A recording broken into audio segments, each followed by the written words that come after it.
What's up, guys? This is Anthony from Anthony's Customs, and I have a couple of new figure reviews to do today from the Halo Reach Series 5 line.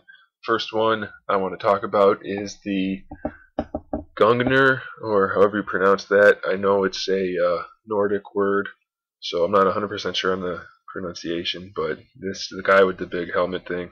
It's one of my favorite figures of the line so far, to be honest. I don't care too much for the robot arm, but it's still a really cool figure, and I'll point out all the reasons why I think so. First thing I want to talk about, though, is just the level of detail. This guy is chock full of goodness.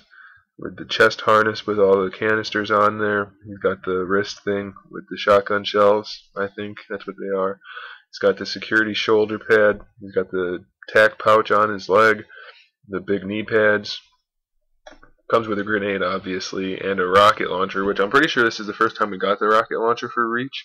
And the detail on this thing is just nuts. It's so good. From the little caution lines on the back to the spanker lettering, and then all the lettering that's on the side. Might not be able to make it out on the camera, but it's all there and perfectly clear. The UNSC logo there. I'll have to peg in just to leave it in so I didn't lose it. But it comes with the peg, obviously. The handle is all detailed.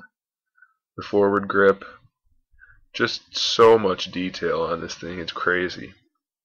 Really can't complain. And like I said, he does have the robot arm, but that detail is awesome. UNSC on that shoulder pad there. And the paint on this guy's almost perfect too. I don't know what McFarlane's doing, but this last bunch in this series is just phenomenal. Absolutely pleased with the quality of these guys. The articulation standard, he's got the double jointed ball joint head, torso ball joint in there. Not a whole lot of movement, but you can get enough out of it if you put a little pressure to it. Ball jointed shoulder, bicep joint, regular pivot there, but it's got a swivel in the bicep and in the forearm, so you can rotate them however you want to. And it is ratcheted as well, and that works nicely. Same kind of joint for the wrist. It spins in the forearm and in the hand, and has a ratcheted joint in there. Not quite as much on the robot arm. Same basic shoulder joint, just smaller. It does rotate at the bicep. I'm not sure if it does down here. It does not. So just at the bicep it rotates, and then it has the ratcheted hinge.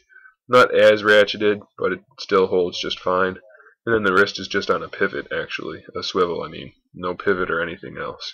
But it's good enough. The gun itself, as far as going in the hand, the thumb hole fits just fine. The fingers fit in here. The only problem is the fingers... My pinky's separated, so I'm thinking it's supposed to go on the outside, but that looks goofy, and I don't care for that.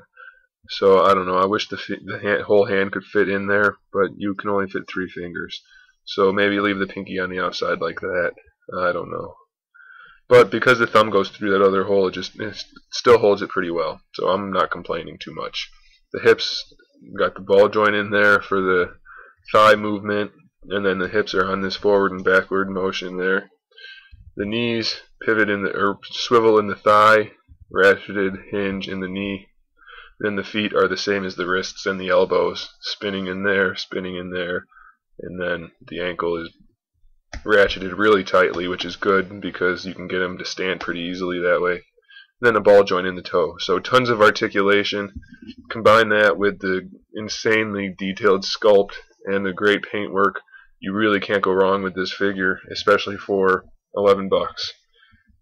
I think it's easily one of the best deals on the market right now for action figures. I don't know how anybody could argue against that. It stands at 5.5 inches, so we're just shy of the 6-inch scale.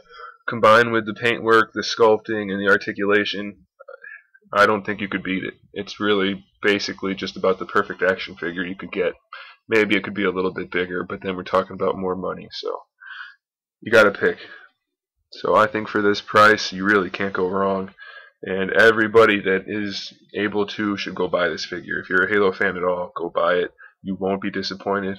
Ooh, another thing I forgot to mention on the helmet, it's got the upgraded piece on the bottom too, and it's got the piece on the side, the little flashlight thing, and the rebreather or whatever that is. So that's a nice little touch too. It's not just the basic helmet. So I really like that.